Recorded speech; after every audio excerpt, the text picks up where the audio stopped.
We are going to conjugate the verb najaha, succeed, in the past tense. Let's begin with a few examples. نجحوا بعد عمل شاق. They succeeded after hard work. نجح مشروعه. His project succeeded. نجح في الحصول على الوظيفة. He succeeded in getting the job. نجح في اجتياز الامتحان. They both succeeded in passing the exam. Let's begin with the verb نجح in the first person, meaning when we are talking about ourselves. أنا نجحت. I succeeded. نحن نجحنا. We succeeded. As you notice, in the first person singular, the verb carries the suffix tu. And in the first person plural, the verb carries the suffix na. أنا نجحت. نحن نجحنا.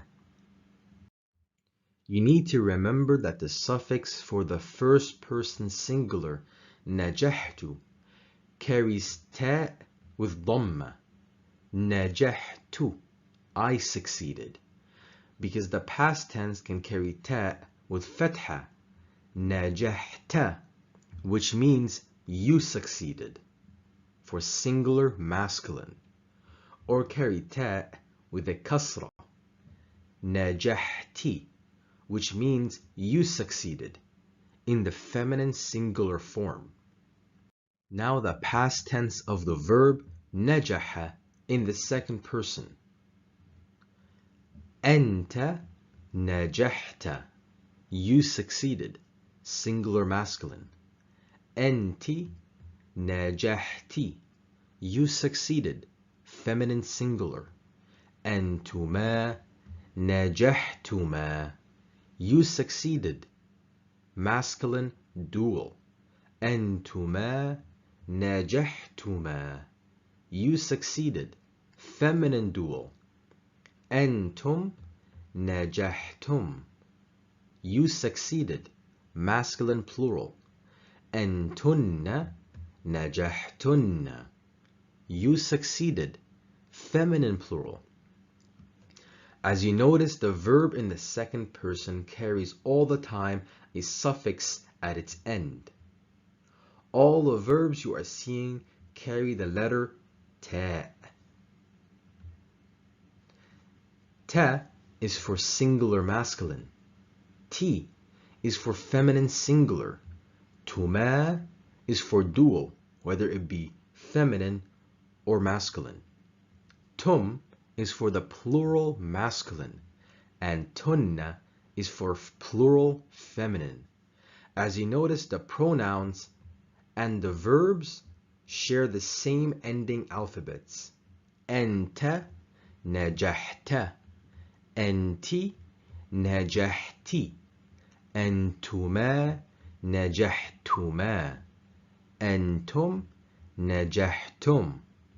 أنتن نجحتن.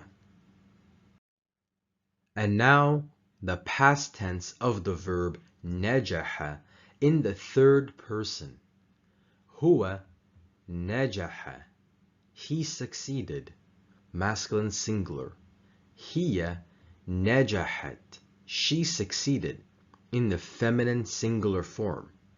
هما نجحا.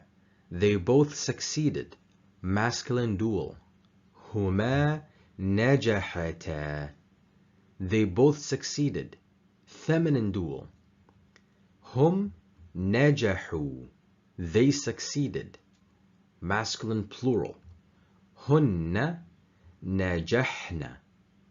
They succeeded, feminine plural. Generally, the verb in the past tense in the third person carries suffixes at its end. Ta with sukun is for the singular feminine.